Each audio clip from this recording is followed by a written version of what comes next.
Praise the lord. మన ప్రభువును ప్రియరక్షకుడైన యేసుక్రీస్తు వారి శక్తిగల నామంలో మీ అందరికీ నా హృదయపూర్వక వందనాలు. ఈ రోజు దేవుడు మనందరికీ అనుగ్రహిస్తున్న శ్రేష్టమైన వాగ్దానము. దేవుడు మా పక్షమున పూర్ణ రక్షణ కలగజేయు దేవుడైయున్నాడు. మరణము తప్పించుట ప్రభువైన యెహోవా వశము. కీర్తనల గ్రంథం 68వ అధ్యాయం 20వ వచనం. ప్రియులారా, ఈ మాటలు వింటున్న మీ అందరి జీవితాలలో దేవుడు తన మెండైన ఆశీర్వాదములను కుమ్మరించి ఈ వాగ్దానం మనందరి ఎడల నెరవేర్చును గాక. ఆమేన్.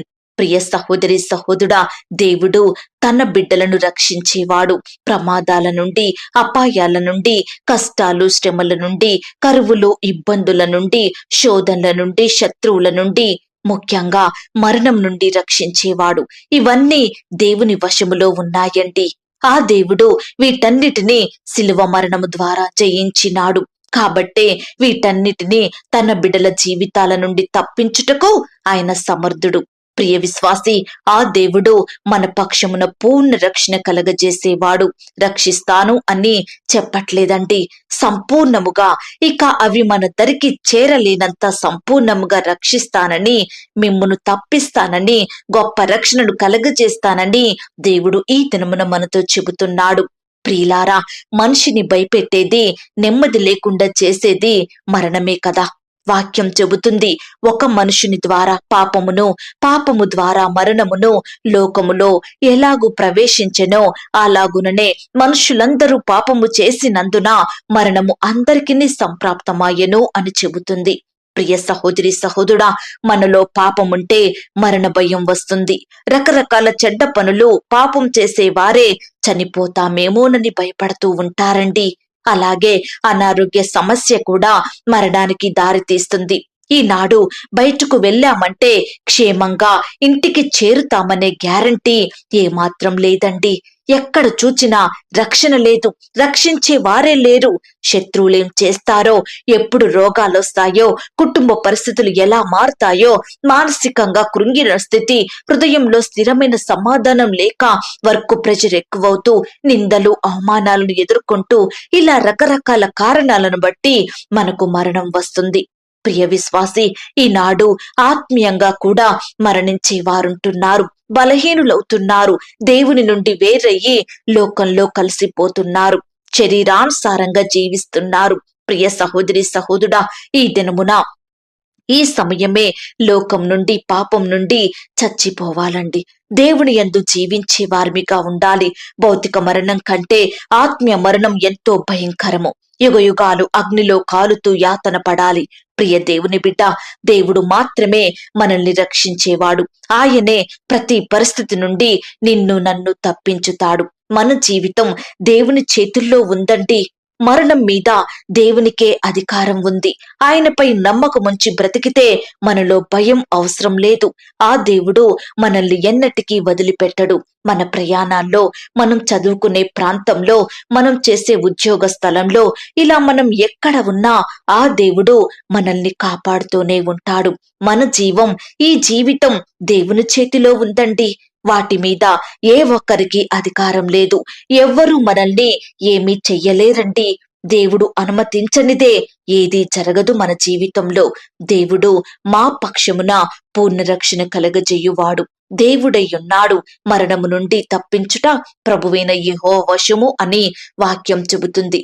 ప్రియ సహోదరి సహోదరుడా, ఈ దినము నుండి ప్రతి పరిస్థితిలో మనం దేవుని మీదనే ఆధారపడితే ఆయనే మనల్ని రక్షిస్తాడు, సంపూర్ణమైన సహాయాన్ని మనకు అనుగ్రహిస్తాడు. అలాగే ఆత్మీయ మరణం, భౌతిక మరణం నుండి కూడా ఆయన మనల్ని తప్పించుతాడు. ఈ మాటల మీద మీరు విశ్వాసం ఉంచినట్లయితే నాతో కలిసి ప్రార్థనలో ఏకీభవిస్తారా?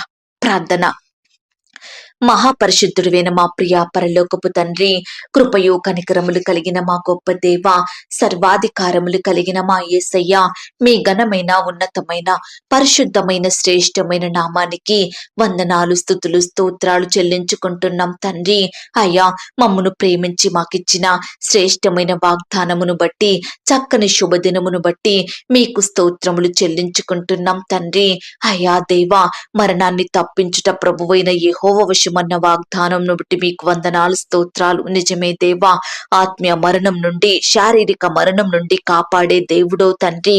అయ్యా, మా పక్షమున పూర్ణ రక్షణ కలగజేసే దేవుడో తండ్రి. అందును బట్టి మీకు స్తోత్రాలు. మరి ముఖ్యంగా పాపంలో ఉన్న మమ్ములను, చెడు స్నేహంలో చెడు జీవితం జీవిస్తూ ఈ లోకంలో మా ఇష్టానుసారంగా బ్రతుకుతూ పడిపోయిన స్థితిలో ఉన్న మమ్ములను మీరు జ్ఞాపకం చేసుకున్నారు. మా పాపముల చేత, అపరాధముల చేత చచ్చిన స్థితిలో ఉన్న మమ్ములను బ్రతికించినారు దేవా. మీ రక్తం ద్వారా మమ్మను కడిగి పరిశుద్ధపరిచినారు, పవిత్రపరిచినారు. మీ బిడ్డలుగా చేసుకున్న మీ యొక్క ప్రేమంతటిని బట్టి మీకే వందనాలు, స్తోత్రాలు చెల్లించుకుంటున్నాం తండ్రి. అయ్యా, మీరు ఆ కలువరి శిలువలో సమస్తమును జయించిన దేవుడుగా, గొప్ప విజయశాలిగా ఉన్నందుకు మీకు స్తోత్రాలు. అట్టి విజయమును ఈనాడు నీ బిడ్డలమైన మాకు అనుగ్రహించాలని ఆశపడిన దేవుడుగా ఉన్నందుకు మీకు స్తుతులు, స్తోత్రములు చెల్లించుకుంటున్నాం తండ్రి. అయ్యా, ఎందరైతే ప్రియులు ఈ సమయాన ఈ మాటలు విని ప్రార్థనలో ఏకీభవిస్తున్నారో అట్టి బిడ్డలందరినీ మీరు జ్ఞాపకం చేసుకోండి తండ్రి. ఈ దినమంతా మీరే వారికి తోడుగా ఉండండి దేవా. మీ గొప్ప కార్యాలు మా జీవితంలో జరిగించండి తండ్రి. మమ్మును, మా కుటుంబాలను మీరు భద్రపరచండి దేవా. ఈ దినమున ఎందరైతే బిడ్డలు ఉద్యోగ ప్రయత్నం చెయ్యాలని వెళ్తున్నారో అట్టి బిడ్డల ప్రయత్నాల్ని మీరు సఫలపరచండి తండ్రి. మీరే వారికి తోడయుండి మీ సహాయాన్ని అందించమని ప్రార్థిస్తున్నాం దేవా. ఇంకా ఎందరైతే ఇంటర్వ్యూలకు వెళ్తున్నారో, రకరకాల పరీక్షలు రాయాలని వెళ్తున్నారో అట్టి బిడ్డల్ని కూడా మీరు జ్ఞాపకం చేసుకోండి తండ్రి. మీరే వారికి సహాయాన్ని దయచేయమని ప్రార్థిస్తున్నాం తండ్రి. ఆర్థిక సమస్యలతో బాధపడుచున్న బిడ్డల్ని మీరు జ్ఞాపకం చేసుకోండి. అప్పుల భారాల మధ్య నలిగిపోతున్న బిడ్డల్ని మీరు కనికరించండి దేవా. ఎందరైతే అనారోగ్య సమస్యలతో బాధపడుచున్నారో అట్టి వారిని ముట్టండి, స్వస్థపరచండి, బాగు చెయ్యండి. బిడ్డలకు మంచి ఆరోగ్యం దయచేయమని ప్రార్థిస్తున్నాం తండ్రి. గృహాలు లేక బాధపడే బిడ్డల్ని మీరు జ్ఞాపకం చేసుకోండి. బిడ్డలకు చక్కటి శ్రేష్టమైన గృహాలను దయచేయమని ప్రార్థిస్తున్నాం తండ్రి. ఎందరైతే దేవా కుటుంబంలో శాంతి, నెమ్మది, సమాధానం లేక బ్రతుకుతున్నారో అట్టి వారిని కూడా మీరు జ్ఞాపకం చేసుకోమని ప్రార్థిస్తున్నాం తండ్రి. యవనస్తుల భవిష్యత్తును మీరు ఆశీర్వదించండి. యవన కాలంలో లోకంలో పాపంలో కలిసిపోకుండా శరీరేచ్ఛల నుంచి విడుదల పొందుకునే బిడ్డలుగా సిద్ధపరచండి తండ్రి. అయ్యా, మీ పరిచర్య చేసే మనసును వారికి అనుగ్రహించండి. తల్లిని, తండ్రిని సన్మానించే బిడ్డలుగా సిద్ధపరచండి. అయ్యా, మీరే వారికి తోడై ఉండండి. చిన్న బిడ్డల్ని కూడా మీరు జ్ఞాపకం చేసుకోండి. బిడ్డలకు మంచి ఆరోగ్యం అనుగ్రహించండి. స్కూల్స్కి వెళ్తున్న బిడ్డల చుట్టూ మీ దూతలు నుంచండి దేవా. అయ్యా, ప్రే రిక్వెస్ట్ పెడుతున్న బిడ్డల్ని మీరు జ్ఞాపకం చేసుకోండి. వారి బాధ, సమస్య, దిగులు ఏదైనప్పటికీ కూడా మీ సంపూర్ణమైన సహాయాన్ని వారికి దయచేయమని ప్రార్థిస్తూ ఇంతవరకు మా ప్రార్థనలు మీరు విన్నందుకు వందనాలు, స్తోత్రాలు చెల్లిస్తూ ప్రార్థనలో ఏకీభవించిన ప్రతి బిడ్డను పేరు పేరున దీవించి ఆశీర్వదించమని మమ్మను మేము తగ్గించుకుంటూ మీ నామాన్ని హెచ్చిస్తూ మా కొరకు త్వరలో తిరిగి రానయ్యున్న యేసుక్రీస్తు వారి పరిశుద్ధమైన నామంలో ప్రార్థించి అతి మికిలిగా ప్రతిమిలాడి వేడుకొనుచున్నాం తండ్రి. ఆమేన్. ప్రియ సహోదరి, సహోదరుడా, దయచేసి మీ యొక్క ప్రార్థన అవసరతలు నాకు కామెంట్ బాక్స్ లో తెలియజేయండి. మీ కష్టం ఏదైనా, మీకొచ్చిన బాధ ఎలాంటిదైనా, మీరు ఎదుర్కొనే శోధనలు ఏ విధమైనప్పటికీ ఆ దేవుని సహాయం తప్పకుండా మీకు దొరుకుతుంది. ప్రియులారా, విశ్వాసంతో మీరు కూడా ప్రార్థనలో ఏకీభవించితే తప్పకుండా దేవుడు మీ జీవితంలో కూడా గొప్ప కార్యములు జరిగించుతాడు. అలాగే ప్రియ విశ్వాసి, ఎందరైతే పడకలపై లేవలేని స్థితిలో ఉంటున్నారో వారికి ఈ వాగ్దానం వినిపించండి.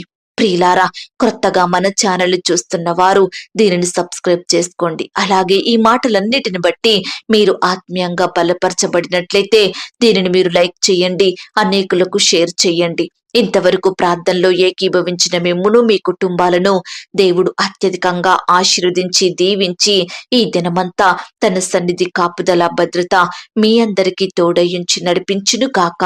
God bless you.